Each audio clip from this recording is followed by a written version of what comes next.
Hi guys! Welcome back sa aking channel. My name is Mildred. At kung ikaw ay bago sa channel ko, please subscribe to my channel. Update ko lang kayo guys tungkol sa pagkuha ko ng TESDA in situ. And nakuha ko na yung TESDA in situ. Yun ay ini-email nila sa email mo yung iyong TESDA in situ. And ipiprint mo na lang yun para yun ay makuha mo. Okay? So yung pagkuha ko ng TESDA in situ is 15 days yung training guys. 15 days kasi doon sa agency na pinag-applyan ko papunta ng Singapore is kasama sa requirements yung kukuha ka ng TESDA in situ with training yung guys. With training. Kaya umabot siya ng 15 days kasama yung training. Pero actually, ang TESDA in situ is makukuha mo siya sa loob ng 4 days lang. Yung pagod, yung kaba, yung sakit sa ulo, yung parang malulugaw yung ulo mo sa mga pinag-aaralan sa TESDA.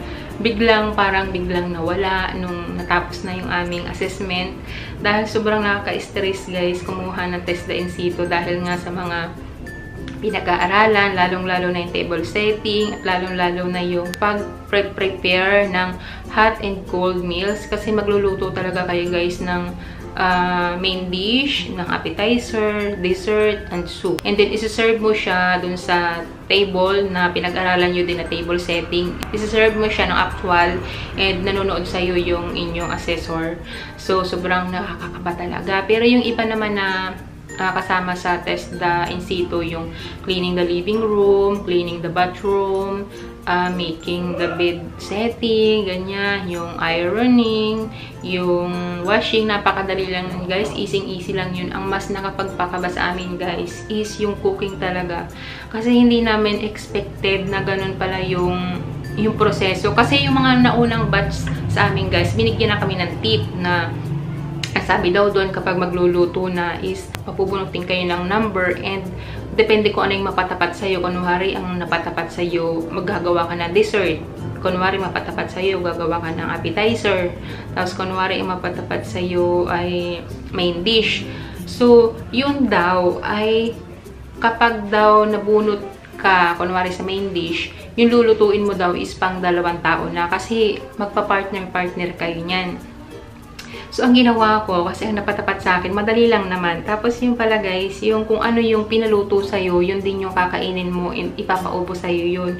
So, nung napatapat kasi sa akin guys, yung main dish, sweet and sour fish fillet with yang chow rice.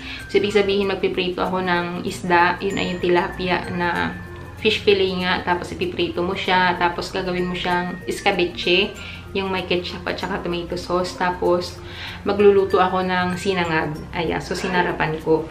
So, ang nasa isip ko kasi binigyan kami ng tip nung unang batch na kapag daw, yun nga, ang napatapat sa'yo, luluto ka na ng marami para naman yung magiging kapartner mo is hindi na mahihirapan.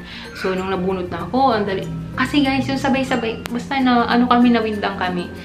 Tapos, nung nabunot na ako, nagluluto na ako na yung pandalawang, yung fish fillet nga. So, sa isang kawali, pinagsama ko na yung 2 fish fillet. Yung pala, tinitingnan pala yun ng assessor na kung ano ginagawa mo. Tapos, sabi niya sa akin, bakit 2 fish fillet yung iyong niluluto? Diba, ang sabi ko, pang 1 meal lang yung gagawin mo.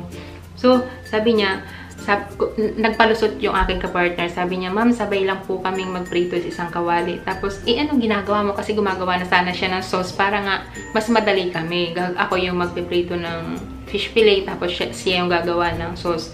So, nahuli kami doon and medyo napagalitan kami ng konti kasi hindi daw namin sinunod yung instruction. Dapat follow the instruction lang guys sa magiging assessor ninyo.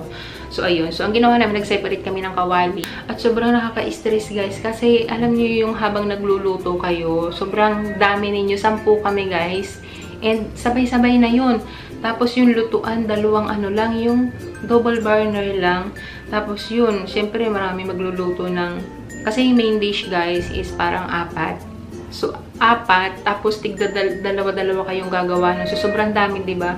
Sobrang nakakahilo kasi, alam niyo yung kagulo kami sa kusina. Kasi nga, merong oras na dapat matapos kayo sa pagluluto. Merong gagamit ka ng yung, kunwari may gagamitin kang ingredients, tapos hindi mo makita kasi may gumagamit.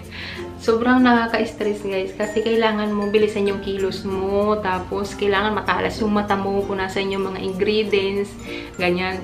So tapos ganito na nga kasi kagulo na kami sa kusina, tapos lumabas yung aming trainer, sabi niya, ano nang nangyayari sa inyo? Bakit kagulo na kayo? Ano nang nangyayari sa inyo? Kasi nahahagas siya. Siguro kita kami sa CCTV.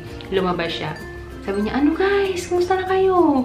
Ano lang, relax lang kayo. Kayong kabahan. Kasi pag kinakabahan kayo, mas magkakamali kayo sa pagluluto. So, ayan na nga. Akala ko, di tapos na ako sa natapos ko nang lutuin yung aking main dish. Tapos, ini-serve ko na, hindi pa nisi-serve. Pinakita ko na doon sa assessor. Sabi ko, ma'am, ito na po yung niluto ko. Sweet and sour fish fillet with yang chow rice. So, pinalagay niya sa akin sa lamisa. Tapos, hindi pa pala doon natatapos, guys. Akala ko, kung ano lang yung nabunot mo, yun lang yung lulutuin mo. Hindi pala guys. Dapat pala lahat mo maluluto yung soup, yung main dish, appetizer, and itong dessert. So yun, hindi ko yun napaghandaan kasi akala ko easy na ako. Tapos biglang pinatawag kasi may mga number kami guys. Doon kami tatawagan sa number namin. Sabi niya, asa na itong si number ganito? Tapos sabi ko, ma'am ako po yun. Tapos sabi niya, di ba sabi ko, pagkatapos mo magluto ng main dish, babalik ka sa akin. Yung pala, pagagawin ka pa rin ng appetizer, ng soup, at ng dessert. Ayan. So, pagkatapos, hindi kagulo na naman kami sa kusina kasi meron pa palang, akala ko kasi bawat, sabi ko nga doon sa kasama ko, ayan lang pala lulutuin natin, parang konti naman. Paano pagkakain na tayo?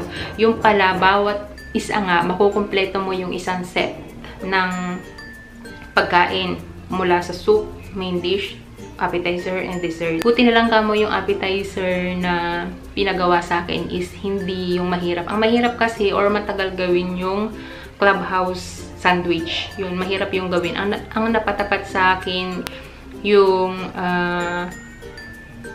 cream cheese canapé. So, yung gagawin mo lang doon, kukuha ka ng slice ng bread, tapos ikakat mo lang siya ng 4. So, dati, pinakakat yung paligid, yung gilid ng tinapay, kakat mo siya. Pero ang sabi ng assessor, wag na daw ikat yung palibot ng tinapay dahil sayang daw. Pero kung sa ibang bansa na daw yung gagawin, dapat cut daw yung paligid. Kasi ayaw daw ng amo minsan nakakain na nandun yung gilid. Lalagyan mo lang yun ng butter. Yun, papahiran mo lang siya ng butter. Tapos, lalagyan mo siya sa ibabaw ng cream cheese. Tapos, yung sa ibabaw, lalagyan mo lang siya ng design, yung tinadtad na tomato or di kaya ay bell pepper. Yung ginawa ko naman na dessert, madali lang din dahil fruit salad yung aking dessert na ginawa. So, meron naman dong fruit cocktail, tapos nilagyan ko lang ng all-purpose cream, tapos condensed. Yun na, yun. Sobrang masaya ako guys dahil natapos na yung aking or nakuha ko na yung test and see. So, maraming salamat sa panonood at hanggang sa muli!